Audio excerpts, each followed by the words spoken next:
What's going on, everybody, and welcome back to SuckerFree Sports Talk, your Chicago sports talk show for everything Bulls, Bears, and more. I am your host, Sam James, and on this episode, we're going to be talking about Fighting Illini football and their big win last Saturday.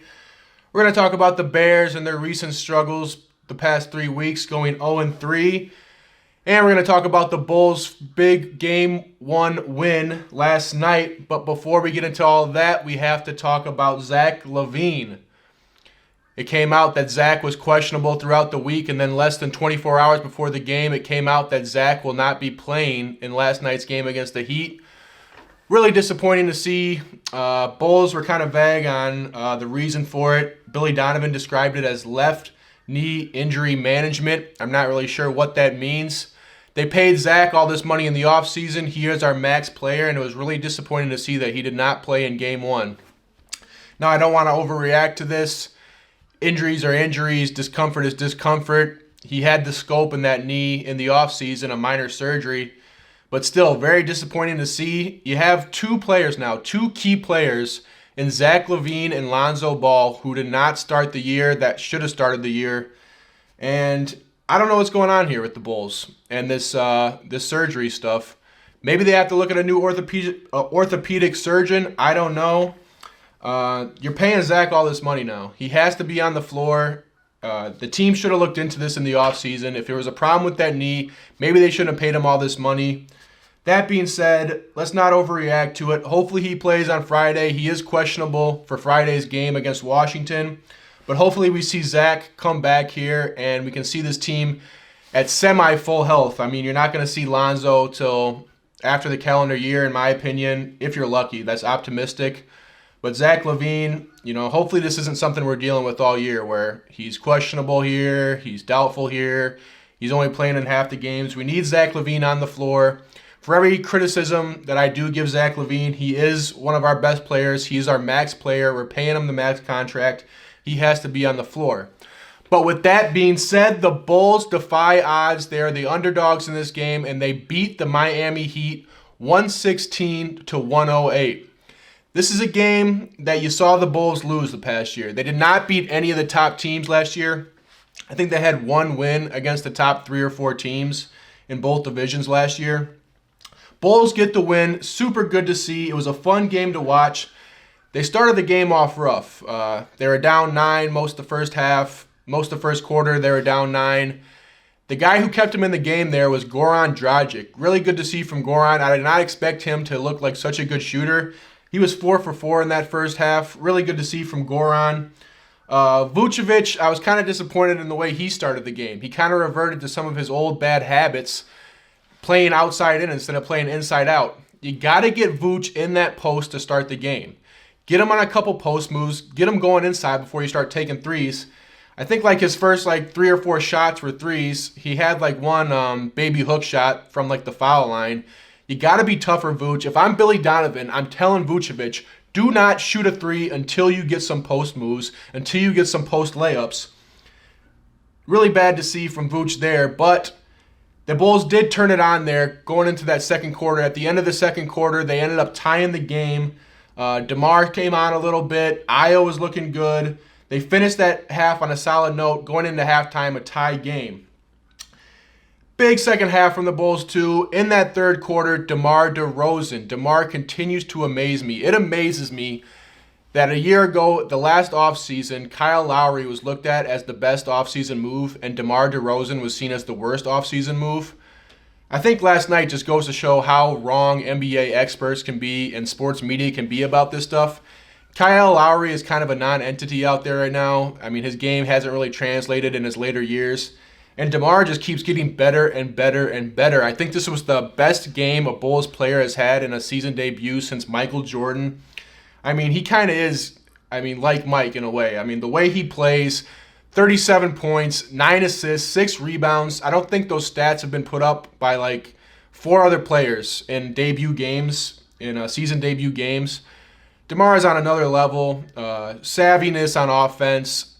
I don't think people realize who hasn't played the game how hard it is to get 9 assists in a game, especially when you're looking for your shot. That's unbelievable. mid-range game. He's taking threes now, making threes. Love to see that from Demar. And then in the second half also, they started to realize that Vooch was open in the post on those switches. He had smaller guys on him, and they started to give him the ball. I think Stacey King pointed it out in the first half. They weren't giving him the ball when he was open. Really good to see there. You got to get Vooch the ball in the post. He is one of our best players. He's one of our big three.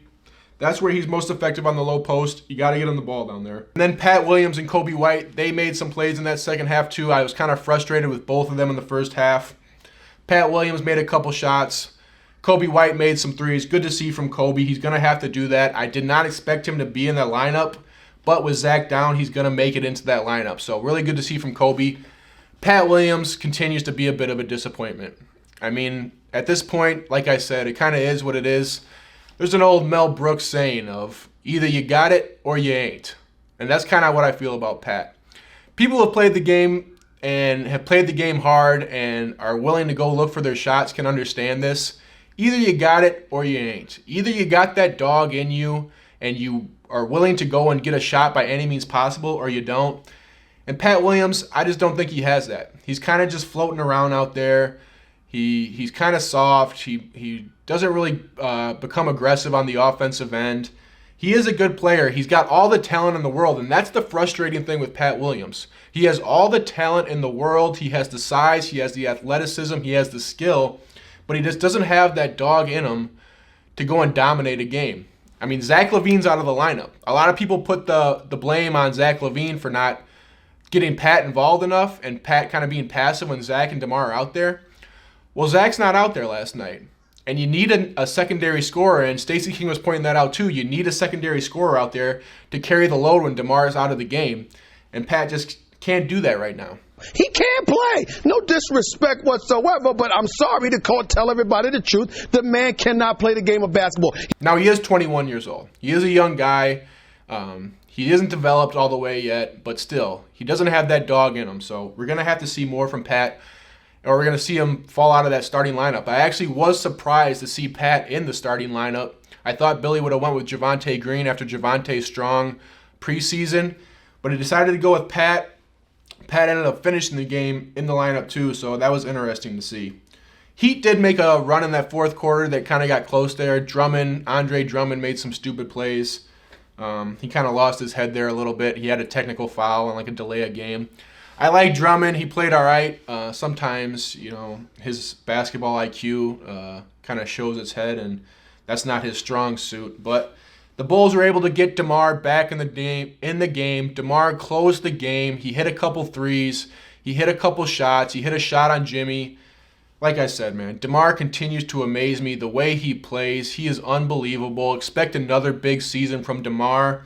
Is it sustainable going forward? I don't know. I mean, teams are going to start to take him away more and more like they did last year, but still good to see from DeMar.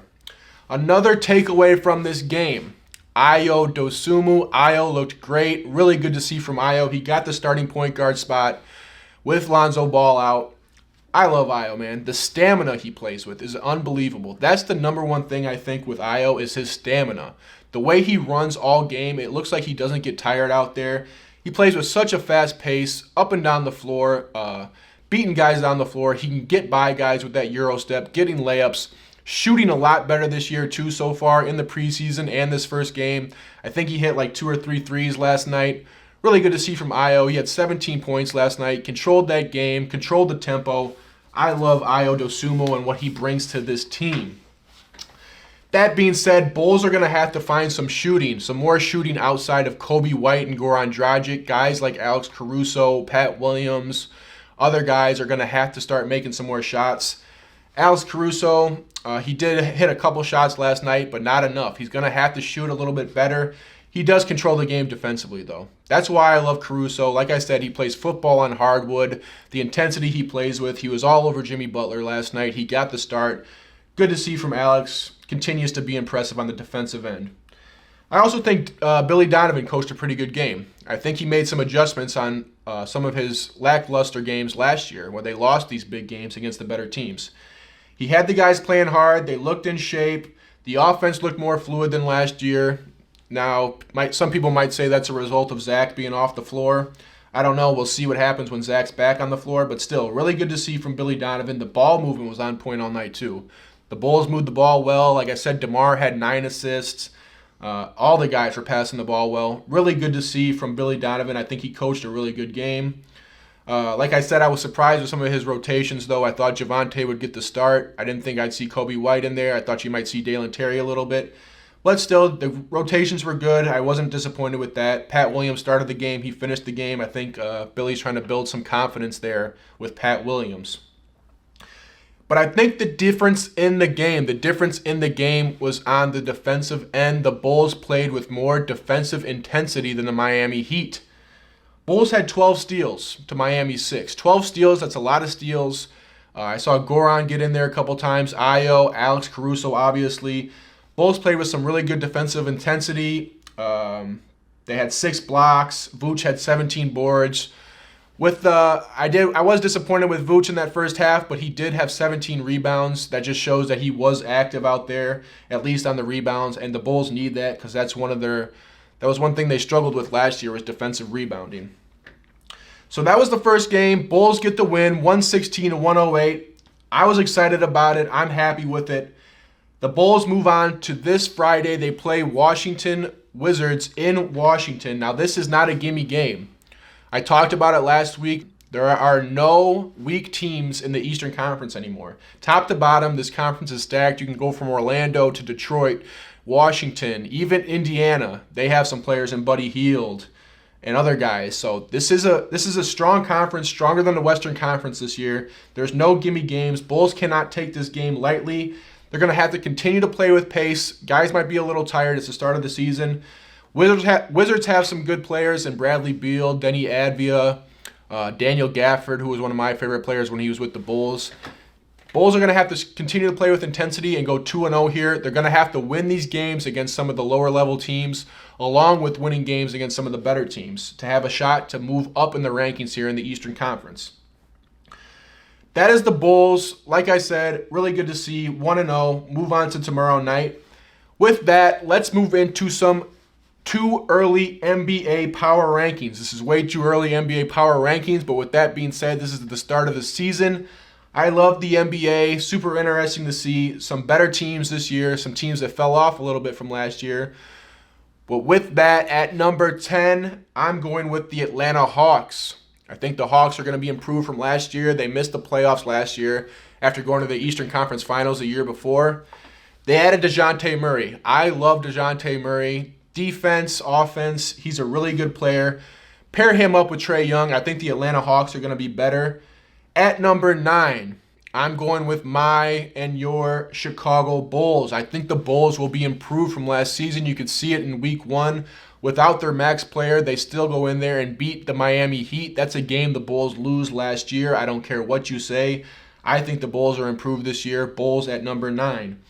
At number 8, I'm going with the LA Clippers. LA Clippers are getting Kawhi back. Kawhi looks like he's fully healthy. They will play the Lakers on Friday night. Paul George, Kawhi Leonard, that's still a dynamic duo. The thing with the Clippers that you want to see is, do they have the big man to compete there? I don't know if they do. We're going to have to see. At number 7, the New Orleans Pelicans. The Pelicans looked dynamite in their first game against the Brooklyn Nets. Absolutely dominated the Brooklyn Nets. Zion, Brandon Ingram. I really like the Pelicans. They could move up in my power rankings as the year goes on. At number 6, you got to go with the Philadelphia 76ers. They did lose the other night to the Boston Celtics, but still. James Harden and Joel Embiid. Joel Embiid, I think he will get the MVP this year. I think he gets over that hump. I like the Philadelphia 76ers. At number 5, I'm going with the Minnesota Timberwolves. The Timberwolves added a big piece this offseason. They traded a lot to get him. But Rudy Gobert is a difference maker in this league. He's an underrated player. He protects the rim, the way he rebounds. Add him with Karl Anthony Towns and Anthony Edwards. I think the Timberwolves are a much improved team. They were actually pretty good last year. I like the Minnesota Timberwolves at number 5. At number 4, I'm going with the Memphis Grizzlies and Ja Morant. Ja is unbelievable. He's Derrick Rose reborn. Ja Morant, Desmond Bane, Steven Adams. That team is loaded. I like Memphis. I like to see them take another step here in the Western Conference. At number 3, I'm going with the Milwaukee Bucks. Giannis, Middleton, Drew Holiday. The thing with the Bucks is last year, health kind of got to him. Drew Holiday was injured. Middleton was injured at the end of the year. Really hurt the team. I think fully healthy, Milwaukee might be the best team in the East. We'll see what happens this year. Giannis, to me, is the best player in the league. It's undeniable at this point. I like the Milwaukee Bucks at number 3. At number 2, the Boston Celtics. Now, we saw that they lost their head coach. He's suspended for a year, Ime Udoka. Regardless of what you think about that, the team is still a very good team. We saw it the other night. They took care of Philadelphia pretty handedly. Top to bottom, they're just so deep. I mean, Jaylen Brown, Jason Tatum, Marcus Smart, guys coming off the bench. That team is loaded. I really like the Boston Celtics at number 2.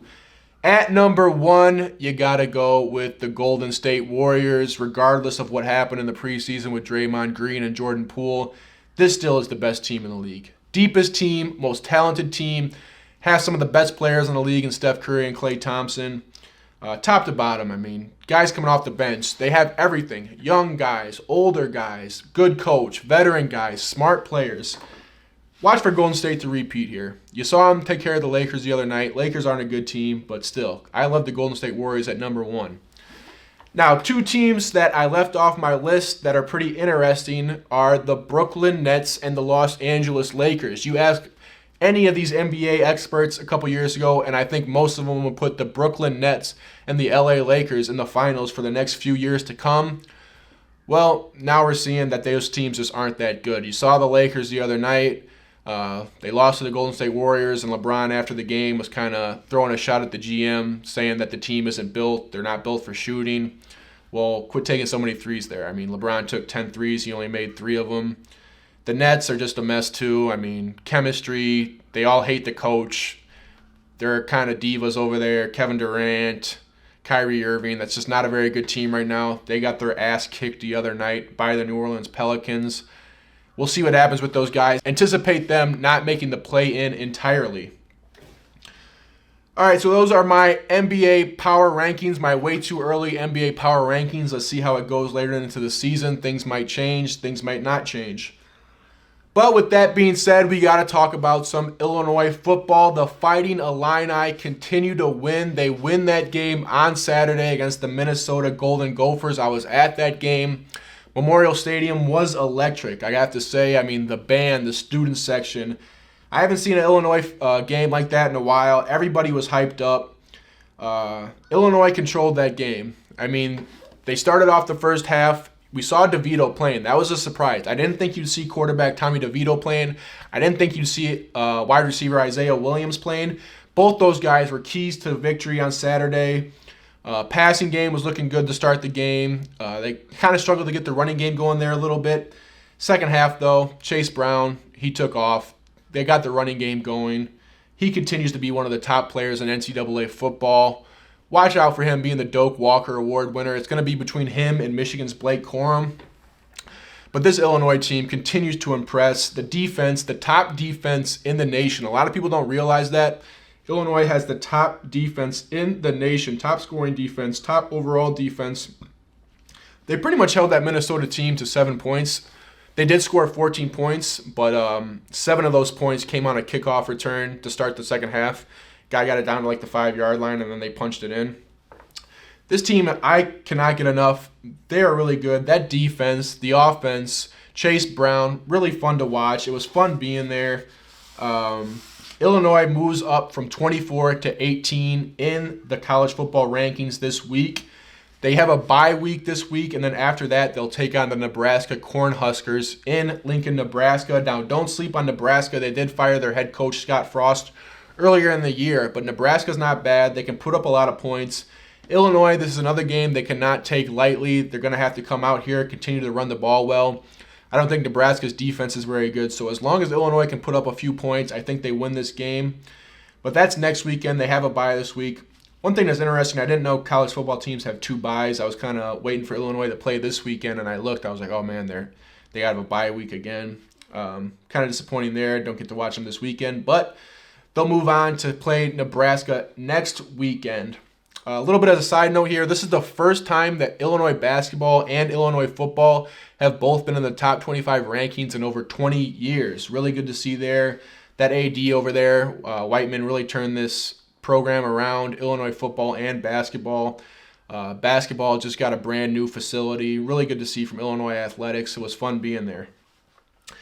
All right, that was the good, the Bulls and Illinois. Let's get into the bad, the very bad, the Chicago Bears. Bears are down bad. They've lost 3 in a row to the Giants, Vikings, and Washington Commanders. You saw improvements in that Vikings game. Fields looked better. He actually played good the entire game.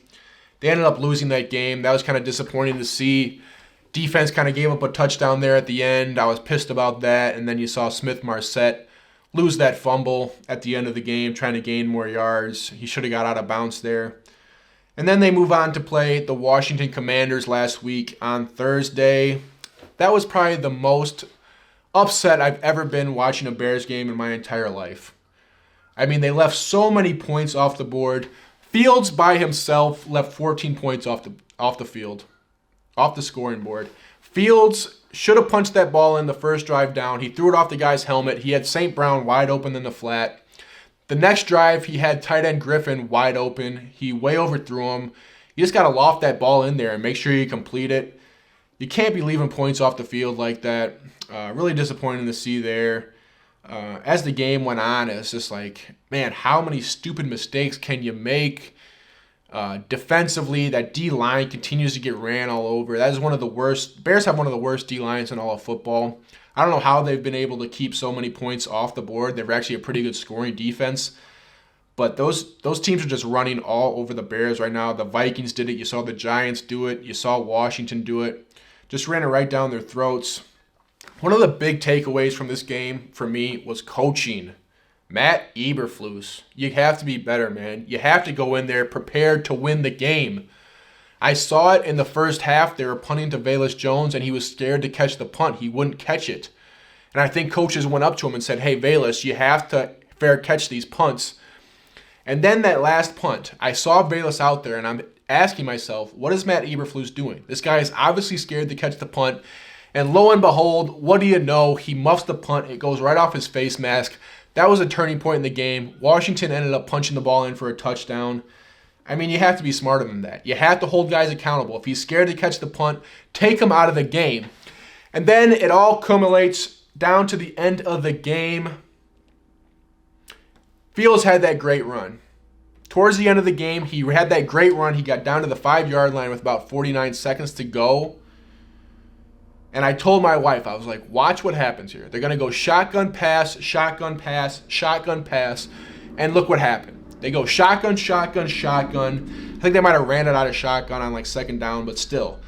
Put the fullback in, put the extra offensive lineman in, and punch it down their throats. You have 49 seconds left. You have more than enough time to go under center. If you don't get it on first down, go into hurry up and run it again on second down. It's unacceptable. You have to be better than that. And you want to say, oh, that's on Luke Getsy. He's the play caller. Yeah, well, Matt Eberflus is the head coach. He has final say no matter what. He's on the headset. He can say, no, we're not doing that. We're running the ball. That's where the Bears have been most effective all year, is running the ball under center. And then on fourth down, after you go shotgun, shotgun, shotgun, you go under center on fourth down when it's an obvious pass down. Makes no sense whatsoever.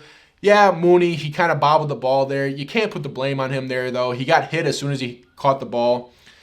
On third down, Fields had to throw to Pettis. It was obviously pass interference. Like I said, I've never been so upset watching a Bears game in my entire life. This team should have won those last two games, last 2 weeks. They should be 4-2 right now instead of 2-4. They should have won against the Vikings. They should have won against Washington. Really disappointing to see. Like I said, screw all this rebuilding stuff. Screw all this. We got to play for Fields. We have to watch Fields improve. If he's not getting the job done right now as an NFL passer, you have to look at the guy on the bench. And that's such an unpopular opinion right now in Chicago. The whole national media narrative, the local media narrative is the Bears are going to get Justin Fields killed. They're not protecting him enough. This and that. Now, Fields, I did think he played really tough in that game against Washington. He had some great runs. He was getting beat on. He was running all over the place. Line kind of looked lackluster, but at the same time, he's missing too many throws, and Kirk Herbstreit pointed that out in that Thursday night game. He's just not letting the ball rip right now. In that first quarter, you had Mooney running across the middle on an in cut and just didn't throw him the ball. You got to throw guys open. In this league, you have to throw guys open. You have to make tough throws. You got to take some chances. Fields isn't doing that right now. He's missing too many open guys. And one of the story points going forward here is, what do the Bears do if Fields continues to play like this? Do they look to draft somebody if they get a high draft pick? Because right now it's looking like they'll get a top 3 draft pick. And if C.J. Stroud or the guy from Alabama, Bryce Young, are available, if I'm the Bears, I'm looking at one of those guys. I know we need help on defensive line. We need help on a lot of other position groups, offensive line too. But still, I think you have to look at quarterback right now in that draft if the Bears end up getting a top 3 pick or wherever they're at. Because right now, Justin Fields isn't getting the job done. This national media narrative of he's a good player, the Bears just aren't helping him enough, I think it's BS. I think he has to do more to show that he is a starting quarterback of this team going forward. This is the Chicago Bears. This is the charter franchise of the NFL. We should not be having to watch this shit year after year. It's incompetent. The coaching staff is incompetent. If Matt Eberflus continues to make mistakes like this, shit can his ass. I'm tired of seeing it, man. To say, get that son of a bitch off the field right now. Out. He's fired. He's fired. Maybe he's a good defensive coordinator, but a head coach, he's not getting the job done right now. All right, with that being said, Bears take on the Patriots this Monday Night Football. Bears are in prime time again. Watch out for this game. I'm telling you right now, Bill Belichick is looking to tear the Bears a new one. He is a great head coach, and he can see where the Bears are lacking right now, and that is on the defensive line. He is going to come in and run the ball right down their throats. Ramondre Stevenson, he's the Patriots running back. He's been really good the last 2 weeks. Patriots are turning it on. They dominated the Lions and Browns the last 2 weeks. I don't like the Bears' chances in this game. I've picked the Bears a few times earlier this year. I don't think this game. I think the Patriots come in here and just run it right down the Bears' throats. They're going to have to figure something out on defense. Eberflus is really going to have to scheme something up here to try to stop this run because Bill Belichick knows what he's doing, and he will run the ball down the Bears' throats. All right, enough with all that shit Bears talk, and let's get into my picks of the week. Last week, I went 2-1. So I'm over 500 overall in the season. I am 9-8-1. I'm starting to get into that gravy. But with that being said, my first game this week is the New York Football Giants +3 versus Jacksonville in Jacksonville. I don't really get the spread here. New York is 4-1. Jacksonville isn't that good of a team. I know it's in Jacksonville. I know Jacksonville has a good offense. But Giants are a good team. That team, Brian Dable, they're a good coach team. They're getting 3 points. I like the Giants here +3. My second game is the Atlanta Falcons +6.5 in Cincinnati. Now, Cincinnati, I love Joe Burrow. They're a pretty good team. They play a lot of close games, though. And Atlanta surprised a lot of people last week, beating the San Francisco 49ers by 28-14. I actually like Atlanta. I like what Marcus Mariota does over there. He's an athletic quarterback. That defense isn't half bad either. 6.5 points is a lot of points. It's in Cincinnati, but I still like the Atlanta Falcons here +6.5. At number 3, I'm going with the Green Bay Cheeseheads, the Pack, against Washington. In Washington, Green Bay has given up 4.5 points here. Now, Green Bay struggled last week. You saw them lost to the Jets. That team looks discombobulated. Rodgers, he looks frustrated with that receiving core, looking to the sideline again. It's like, dude, what do you expect when you took all that money? But that being said, I think Washington is just overall a shit football team. Yeah, they beat the Bears, but Bears left 21 points off the board. I like Green Bay in this game -4.5. All right, sports fans. Well, that's going to wrap it up for this week of SuckerFree Sports Talk. Thank you for joining me. If you like this episode, go ahead and hit the like button. Subscribe to this channel so you get notified every time a new video comes up. Thank you for joining me. And remember, if you're going to talk sports, always keep it sucker-free.